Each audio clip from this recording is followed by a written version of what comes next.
This is a great question too. We wrote this book because we began to understand that this is such an enormous wealth creation opportunity for the world at large and for us as individuals. It's been true every time humankind has gone through a major shift in eras. New wealth has been created, it's come from new directions, and frequently those that were well positioned and had captured wealth in the prior era are not the ones best positioned to do it in the next era. And so, for example, in the industrial era, the early industrialists, the people that really embraced steam, new forms of manufacturing, more new forms of distribution, were the people that really took advantage of the early phase of the Industrial Revolution. When we look at the lists of the wealthiest people in the world, in the US and in China, it's a surprise. You know, many of us think that it would be full of people who have inherited their wealth. The great industrialists of the past, the bankers, the financiers, who have passed down their wealth to their children and their children's children. But it's just not so. The list today of the wealthiest people in America, in China, and in many other countries are full of first-time entrepreneurs, people who have really embraced these new innovations and technologies to launch new businesses. And so we see Larry Page and Sergey Brin of Alphabet Google.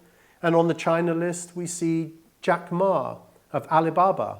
And on the US list, we see Jeff Bezos of Amazon and Mark Zuckerberg of Facebook and so on. Why is this opportunity the greatest the world has ever seen? Well, in addition to everything I've just mentioned, the world is a bigger place.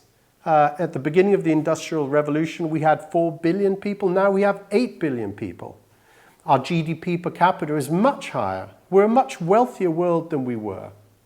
And through the power of globalization, it's also true that the new technologies are impacting markets on a global scale.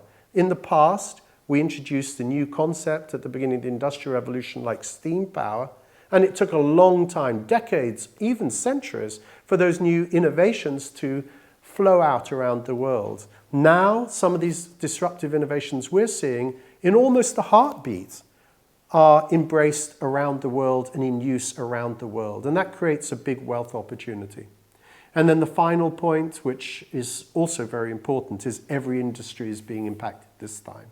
So whereas in the mercantile period or the industrial period, certain industries really got impacted by new innovations and technologies, this time around, every industry is being impacted at the same time. And so this is the greatest wealth creation opportunity the world has ever seen. And our book is really just trying to help each person ask themselves the question, how will I participate and prosper in this time of enormous, unprecedented opportunity and change?